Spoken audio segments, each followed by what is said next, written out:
So it wasn't a bad payout by any stretch of the imagination, but once again, I feel like it just would have been better if they had just combined these two episodes, honestly. Because we would have had a much, cleaner view on things with everything in our head correctly, and just it would have felt more natural if you ask me. And once again, binge watching this season would be better than watching it individually, even though I do like what I'm seeing. No, I do.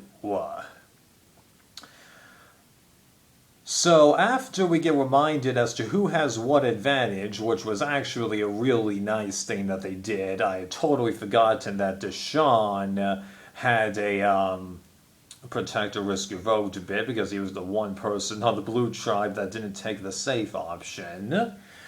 And then because no one on the blue tribe ever went to travel before the merge, suddenly, he's protected, even though, of course, the exact situation is similar for Nasir, where he never had his vote ever be at risk until his idol was activated, yeah.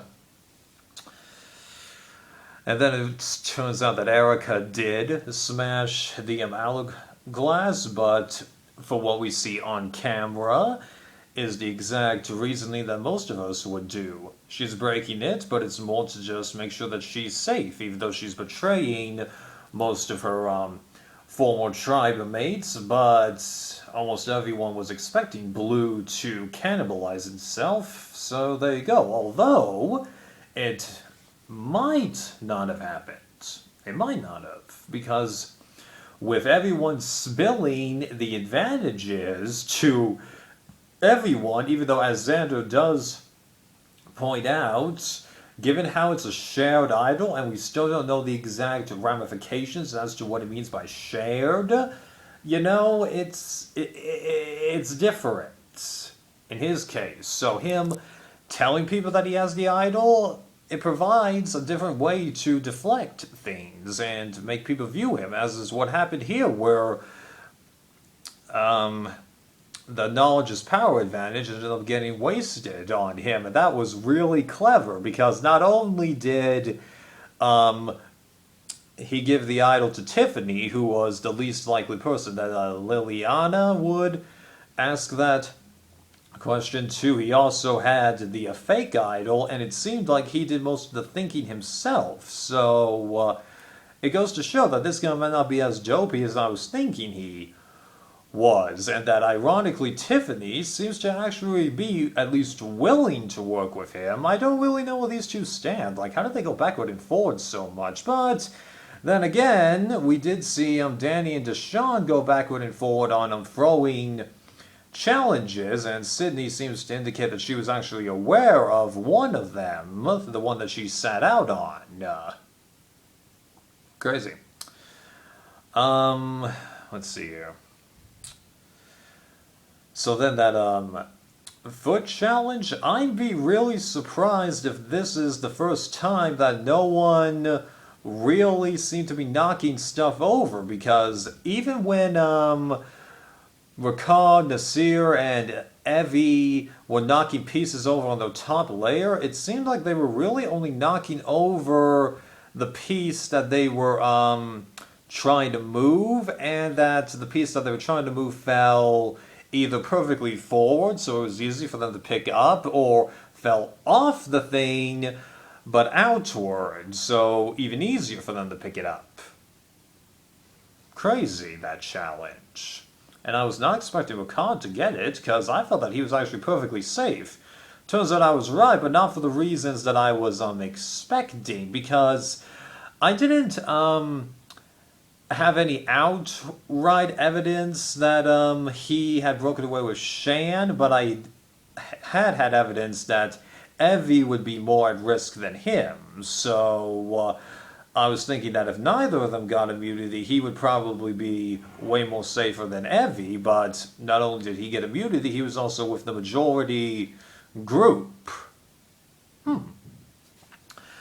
So it's going to be interesting to see if that group really sticks together, because Nasir and Deshaun are both part of that group, so that's not going to last for long, that's for sure. Plus, idle paranoia is going to get to these people. So now idols are definitely going to start mattering more, but in a different manner, and since this whole entire season is acting in a different manner, it's going to be mighty interesting. Also, if anyone watches this video that's a long-time viewer of The Amazing Race, I've only seen the first 2 seasons, but if you're still up to date with that show, do you think that there's any way you could possibly make the parallel argument that all these throwing in extra advantages on Survivor is kind of like throwing in all those U-turns, extra roadblocks, and the yield thing that happens on The Amazing Race? I'm just wondering if you can stretch those parallels. I'm curious, because I know that all those things exist, though I can't really tell you what they do except for U-turn, but that's kind of self-explanatory. Right.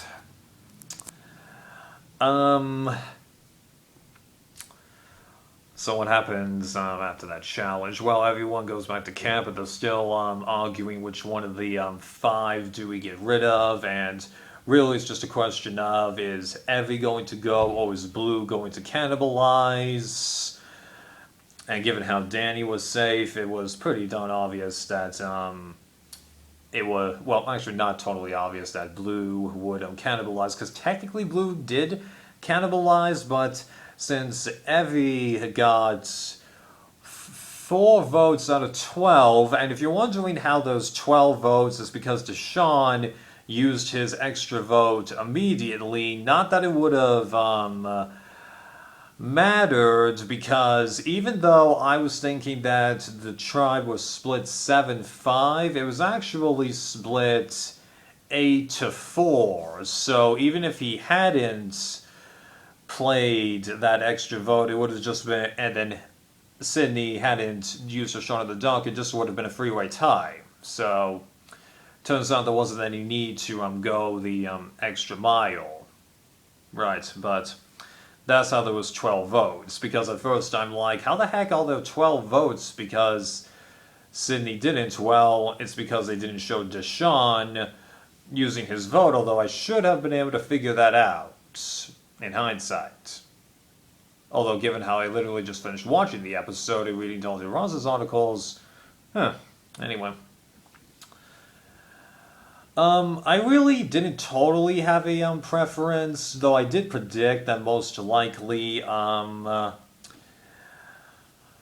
would be Evie or Sydney going. But for that group, I do think it was better that Sydney left, because in her interview, Sydney didn't give the greatest amount of assurance that she was going to stick with them. And then she mentions that she should have just kept her vote. Well, technically, it would have been better for your group if you had, but the only real way you would have saved yourself is if you had voted for Evie, which she did think about, but ultimately chose not to in favor of playing the shot at the dog, because she assumed correctly that the other group was more likely to target her based on all that idol drama. And I think Xander correctly, amazingly, was able to discern that also. So even though Tiffany was trying to do that to save one person in her group, he's like, no. No, doesn't matter. We're good. Well, actually, you weren't good, but out of the 3 outcomes, you got the second best outcome. Granted, it's also the second worst outcome, but, right. So it's going to be mighty interesting to see how Xander keeps mattering in this, because I kind of want to feel like that he has a little bit more of a noggin now, but I don't know. And of course, this isn't saying that much, because as I've said multiple times, if I was on this show, I would suck at it. So, there you go. At best, I'd be like someone in Danny's position. Likeable, no chance of winning. Like, really, this guy has no shot. Believe me. Okay, anything else to mention? I really don't know at this point. I can't really think of anything. So this is where I'm supposed to be doing top picks, but like with the original Blood vs. Water and Kagayan, even though I did do top picks for Kagayan originally, which I've now disavowed, I really don't think I can do top picks for this season. It's just so chaotic, and there's just way too much going on that I really don't think that I can. I just want to sit back and enjoy the show, although part of me feels a little bit bummed by that, because this means that I'm not getting as good of a read on this season's cast as I'd like to, but at the same time, I do have other things that I need to be focusing on besides this show, and the fact that I'm still watching it and enjoying myself, that does count for something, right? And no, this isn't a cheap way to preserve the streak, because you gotta remember, okay? Technically, Kagayan did disrupt the streak, but I've since dissolved it because I've realized that every other time where I was confused by the cast as I was in Kagayan, I haven't done top picks, even though ironically, pretty much every time that I didn't do top picks, had I done top picks, one of them would have gone into the end anyway. Yeah, so who knows? Maybe in the next week I'll be able to think of top picks, and then at the end of the season I'll let you know if one of them got to the end anyway, but right, so no top picks, but thankfully the only person that I think I'm even remotely disliking is Erica, and that's really because she hasn't gotten, honestly, a fair chance to do anything now, up until this point. I want to see what she's going to do, because like with Sydney, I felt that there was potential with her. Though, of course, Sydney did get the boot, but I felt that there was just as equal potentiality that either of them would be in this situation. Right. So I hope that I didn't repeat myself too much and that you enjoyed hearing my jumbled thoughts. See ya.